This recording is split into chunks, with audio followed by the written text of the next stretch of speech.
here we have to give you all the top stories and what you have been talking about. I will begin in the health sector. And the Director General of the Nigerian Center for Disease Control, Dr. Jide Idris, has confirmed that 103 people have so far died from the latest cholera outbreak in Nigeria. And that figure was made at a media briefing in Abuja. Dr. Idris, who made this known, also confirmed that over 3,000 cases have been recorded across 34 states and the FCT in 187 local government areas of the country.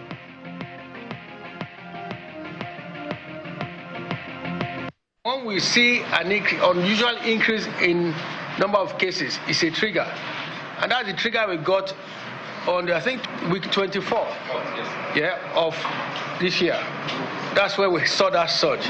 And since then, we've been monitoring these cases. And what we're saying is that from that time up till now, there's a gradual decline in case fatality rate. With the ongoing rainy season, there's an increased risk of mosquito-borne diseases such as malaria, yellow fever, dengue fever, and other respiratory-related illnesses such as cold, flu, and COVID.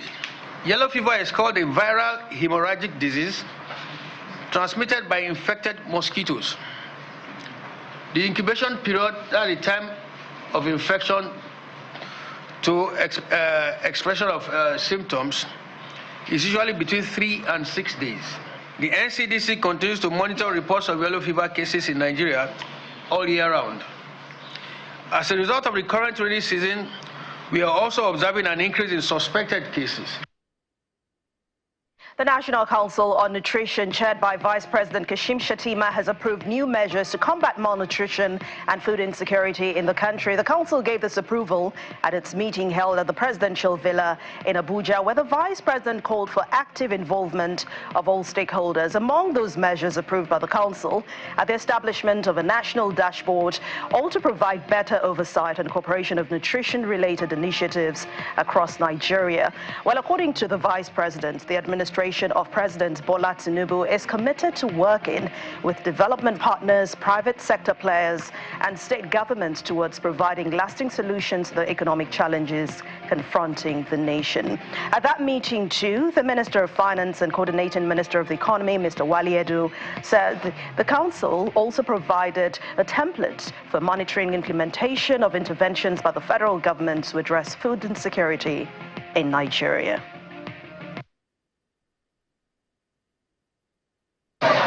In all that we discussed today, the urgency of action was emphasized, and we launched, I can say, a template which will lead to very, very careful and very, very precise monitoring of implementation. As we all know, often some of these programs fall down at the level of implementation, so extra effort and extra attention is being paid to make sure that what is planned, what is promised, is faithfully implemented.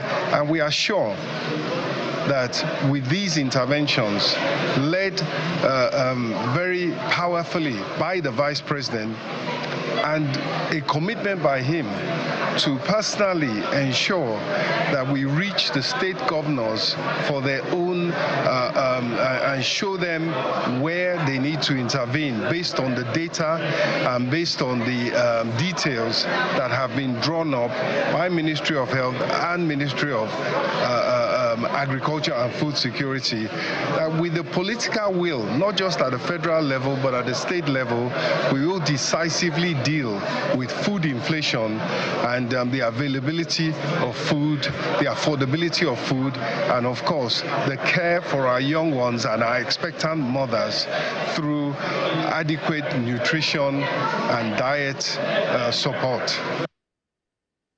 The Kuka Center is asking political party executives to deepen internal democracy and hold politicians elected on their platforms to account. At a roundtable hosted by the Kuka Center, the matter of how internal democracy impacts good governance featured prominently, even as political party representatives blame weak institutions for bad governance in the country.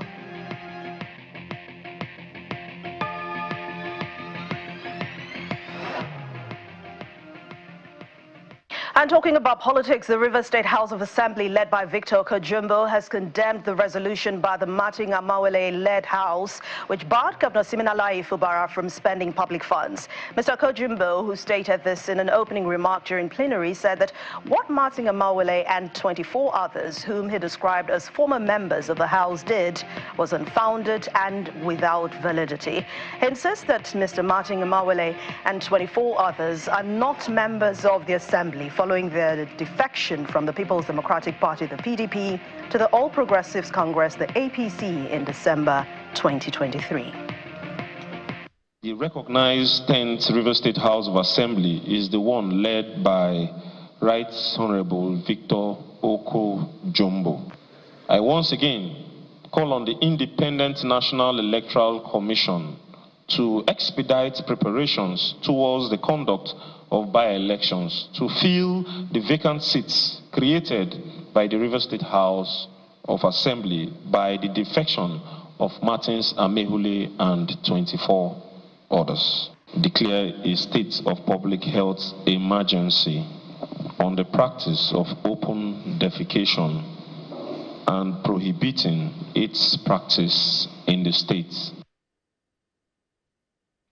Let's head to Kano State, where the governor of the state, Abba Yusuf, has signed the Kano Emirate Council Establishment Bill 2024 into law. Now, that bill provides for the creation of 3 second-class emirs in Rano, Karaye, and Gaya.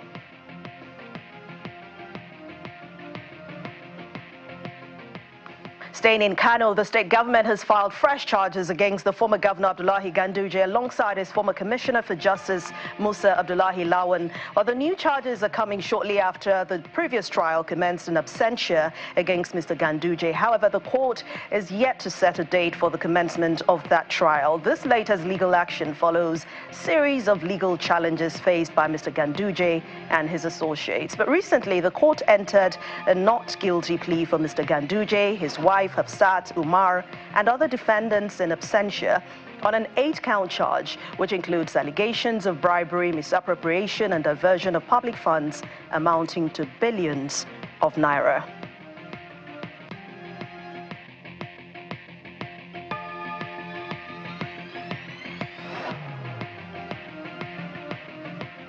And staying with the judicial matters, Justice Hamza Mazu of the Federal Capital Territory High Court Abuja has rejected an application by former governor of the Central Bank of Nigeria, Godwin Emefiele, for permission to travel to the United Kingdom for follow-up on medical checkup. But Justice Mazu, in a ruling, held, among other things, that Mr. Emefiele failed to supply sufficient materials to show that the medical trip was essential and unavoidable. Justice Mazu found out that while Mr. Emefiele claimed there was an invitation for him to travel to the UK for medical attention, he failed to tender a copy of the said invitation in court. The judge also found out that Mr. Emefiele did not show that his ailments could not be attended to in Nigeria. Justice Mazu held that Mr. Emefiele is facing charges in 3 other courts. Meanwhile, the Court of Appeal in Abuja has dismissed the appeal filed by the People's Democratic Party and its governorship candidate Samuel Anyanwu, challenging the decision of the Imo State Tribunal, which affirmed the election of Governor Hope Uzodinma as the authentic governor of Imo State. The court held that the appeal lacked merit, having resolved all issues formulated against the appellants in the suit. In the same vein, the appellate court dismissed the appeal of the Labour Party and its candidate, Mr. Achonu Nneji, and that of the Allied People's Movement for also lacking in merit. The appellants, who were dissatisfied with this tribunal judgment, had approached the Court of Appeal on grounds that 11 November 2023 election was invalid by reason of non-compliance with the provision of the Electoral Act.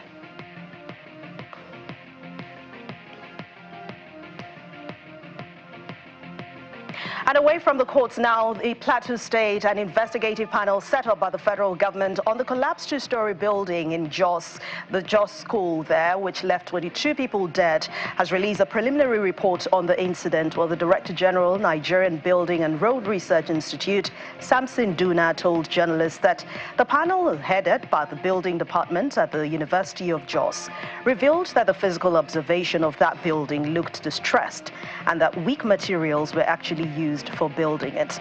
The report resolved that the quality of concrete used for the two-story structure was in doubt, as there was no boundary between the concrete and the steel reinforcement. It also adds that the slab reinforcement anchorage provided was inadequate. And in the world of business, it's a historic moment for Nigeria. The country has launched a preferential trade, which is actually part of the implementation of the African Continental Free Trade Area, the AfCFTA. Well, according to the National Coordinator Nigeria Coordination Office, Mr. Olusegun Awolowo, the milestone event is a watershed moment for Nigeria and, of course, for Africa, which could lead to less dependence on the US dollar for trade. He made the comments at the inaugural shipment ceremony under the Guided Trade Initiative, the GTI, at the Apapa port in Lagos. Nigeria is actually part of African countries that signed the AfCFTA agreement back in July 7th, 2019. Outside our shores, one person has been shot dead as anti-government protesters return to the streets of Kenya, calling for President William Ruto to resign. A crowd carried the body of the demonstrator back to a nearby police station in the capital, Nairobi, but the police has not commented on the man's death.